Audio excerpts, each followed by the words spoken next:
Our visit to Puerto Rico was in February of 2025. We flew into Puerto Rico from the U.S. mainland on Southwest Airlines. Puerto Rico is an easy Caribbean island to visit if you are a U.S. citizen because you do not need a passport to visit this U.S. territory. After arriving in San Juan, we drove to the northeastern coast of Puerto Rico where we stayed at the Wyndham Rio Mar Resort. Upon arrival, we were greeted with welcome champagne and welcome gifts. We were also informed that our newly renovated room we booked was not available, but that they would offer complimentary breakfast as a consolation. We agreed, and honestly, our not renovated room was still lovely, and breakfast included everything from local dishes to traditional American foods, fresh juices, and delicious coffee. The beaches in this region of Puerto Rico are beautiful. Unfortunately, there was a warning not to swim in the sea due to strong currents during our stay. The Wyndham Rio Mar is conveniently located just 15 minutes from Yunque National Rainforest. We drove to the rainforest, but if you do not have a car or do not feel comfortable driving on curvy mountainous roads, there are plenty of tours available to visit Yunque. We visited Yunque on a weekday in the early afternoon. Parking at the sites and trails we wanted to see was not a problem. However, if you want to visit the natural pool, a freshwater swimming hole, be sure to arrive early as there was very limited parking available for this natural attraction during our visit. While entry to Yunque National Rainforest is free, the park does have a visitor center that costs $8 per person to enter.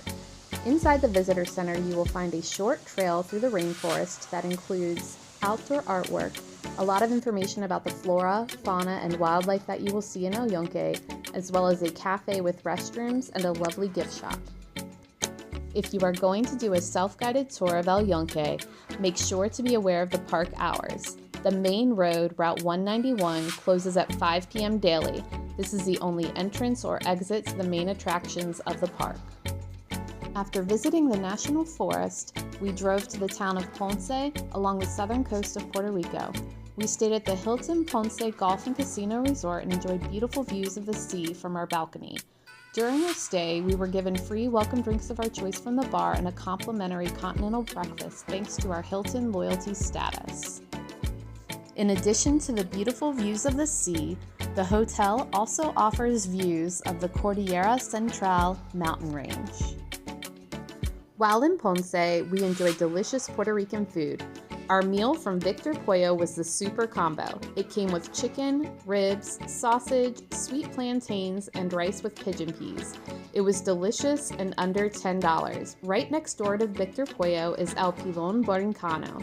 We absolutely loved their empanadillas so much that we ate there twice. Just north of Ponce is the Tibes Indigenous Ceremonial Center. This was one of our favorite experiences in Puerto Rico, and we highly recommend adding this to your itinerary.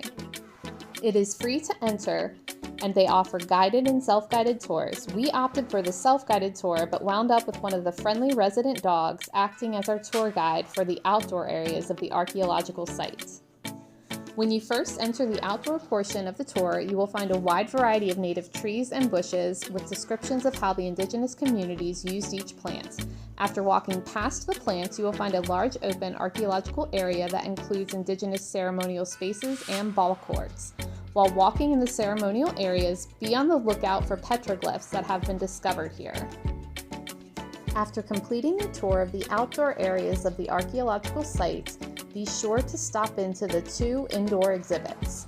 The first exhibit takes you through the history of the various people who occupied the land at Tibes, including the Ignari and the Taino.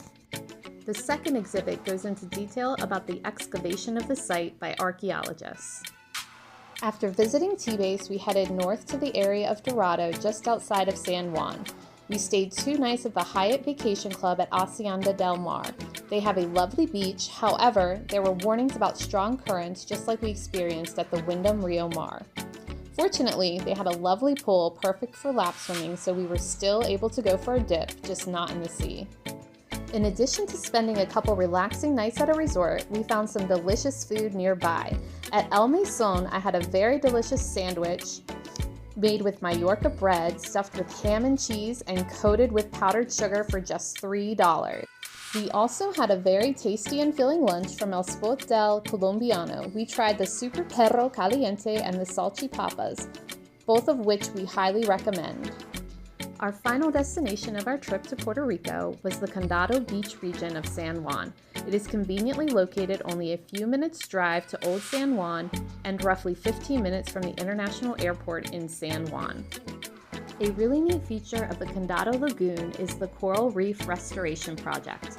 You will find the reef next to the Puente dos Hermanos Bridge adjacent to the Condado neighborhood. During our stay in Condado Beach, we stayed at the Hilton Garden Inn San Juan Condado and enjoyed beautiful views of the Condado Lagoon from our balcony. After this, we headed to the airport for an early flight. Thanks for listening, and don't forget to like and subscribe.